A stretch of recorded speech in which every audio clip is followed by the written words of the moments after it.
My earliest memory is of standing in front of the mirror and saluting myself. I never thought of joining business. I never thought of counting numbers and becoming an accountant.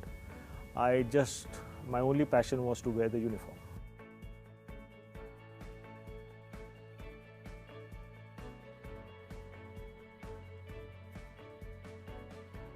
I joined against the wish of my parents, became a paratrooper, became a special service leader, specializing in desert warfare to start with.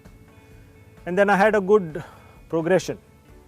I got my promotions on time.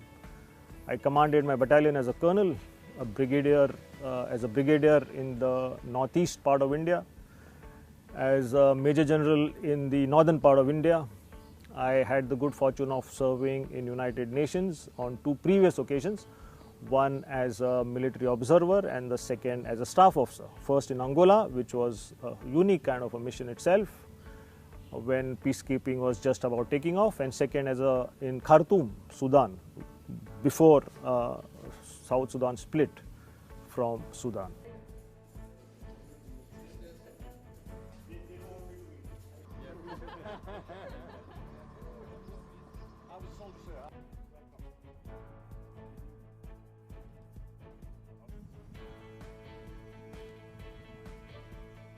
You see, the mission has transitioned from one which was dealing with political violence between 2 or 3 major parties to now largely intercommunal violence or community violence between community-based militias, which results in possibly more loss of lives and as much, if not more, displacement. Deployment in small detachments across the state is one decision that we as a mission have taken, and that has definitely saved lives, even if it has not protected all.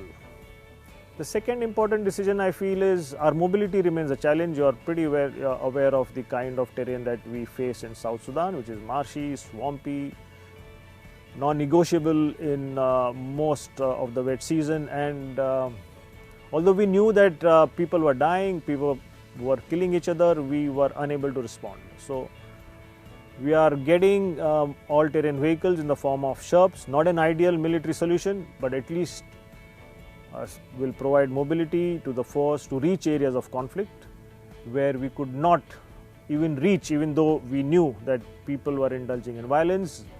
Our presence would have enabled it to control that violence.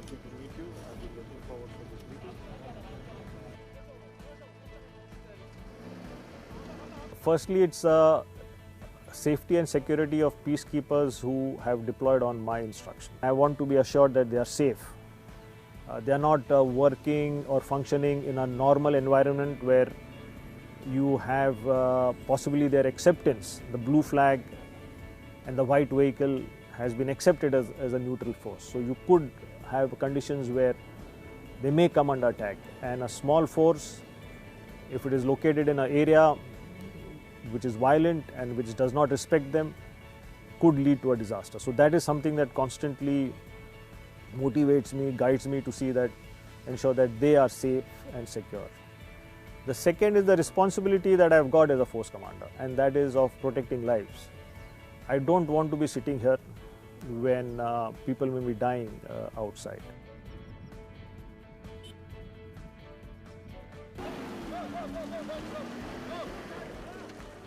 I feel that the UN system is very slow to respond to situations, and there may be a requirement of a faster process since our principal job and our resources have to be prioritized for protection.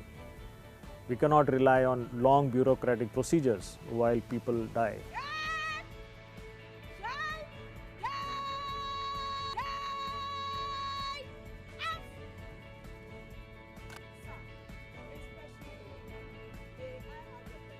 This is not like a defense of a country.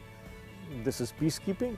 Women form often more than 50% of the population, and if their concerns and their security, their threats abuses that have happened, if they are not addressed appropriately by peacekeepers, I think we are failing in our duties. Our women are doing a phenomenal job in very, very difficult circumstances, often without anything available that should be available to women out in the field.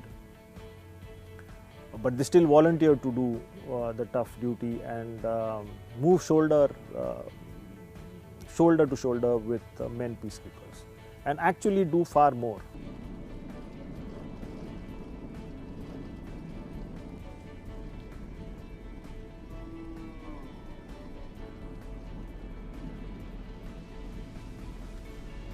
Democratic structures take time to build. The process has started. I do hope that the leadership is able to get the framework of their society and of their government going, established, and that will then set up the path for future growth. Building a nation is not a matter of years, it is a matter of decades. It's a time-consuming process. What is the patience, resilience that they have in supporting? But then you have people who are vulnerable. Can you turn a blind eye and say, okay, you do what you want? And we cannot keep a large peacekeeping force here. I don't think we can do that either.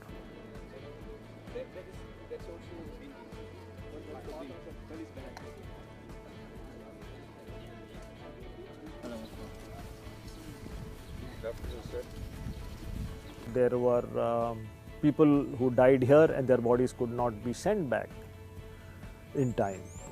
So you did face huge personal sense of loss during this period of time. But through it all, I can be very, very happy that we never wavered on our mandate, and the peacekeepers continued, not bringing their personal problems affecting their work, and we discharged the mandate for which we have been sent here by the Security Council.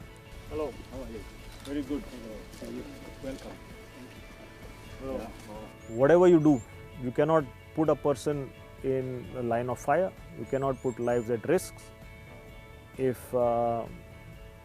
you haven't given them a fair and a very good chance of being successful. We would also like to know what, in your view, is the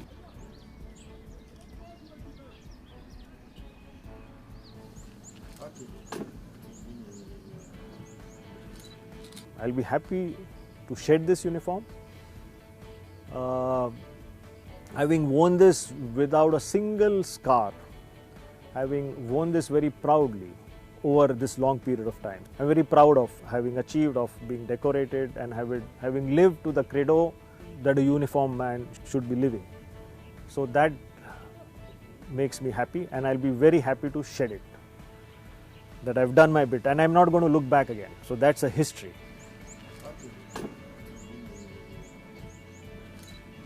You know, if you see the benchmarks of what makes a life, your family, your profession, your partner, very lucky to have a very, very supportive partner, a very good single child, a career which has progressed with time, which has been diverse in terms of the areas that I have served and the experiences that I've gained from each.